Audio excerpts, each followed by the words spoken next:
today's video, we are going to define and discuss what are the three components of me self: the material self, the social self, and the spiritual self. Praise the Lord, good day. I'm Gio Willie Reyes from BSN Field 1101, and I believe in saying that salvation is the greatest matter of importance. Yo, what's up? My name is Ken Morris A. Asensi. My philosophy in life, one dark page doesn't mean that your whole chapter is messed up. Checkmate. Hi, what's up guys? Jolly morning! I'm Calvin De Castro from Filipino Department. My motto is, malayo na pero malayo pa. Susuko pa ba? Teka, narinig ko yun. Kaya pala, may ginagawa katanungan tungkol diyan. Ito ang tinatawag na fake me out of my cup. Katanungan para kay Gio. Bubunot na ba ako? Pwede naman. Ang aking nabunot ay spiritual self. Katanungan para kay Ginoong Gio.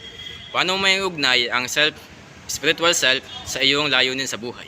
May ugnay ko po ang aking spiritual self o ang kalagayang spiritual ko sa aking pang-araw-araw na pamumuhay sa pamamagitan ng malalim kong pakipagrelasyon sa Diyos o sa mahal na Panginoon.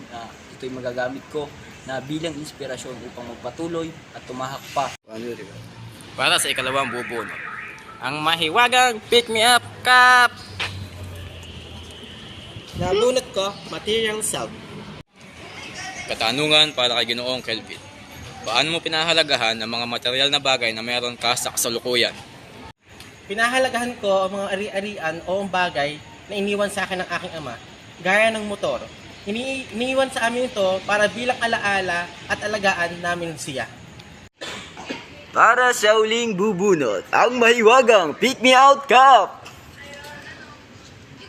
Ang aking pong nabunot ay ang social self. Ang iyong katanungan, masasabi mo bang totoong ikaw ang pinapakita mo sa ibang tao? Maraming salamat sa iyo na pagandang katanungan, Ginoo. Masasabi kong pinapakita ko ang aking totoong pagkatao sa harap ng maraming tao.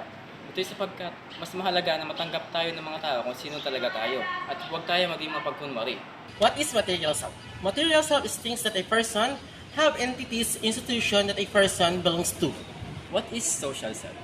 Social self refers to how we perceive ourselves in relation to other, and it also involves relationship, communicating, and empathizing.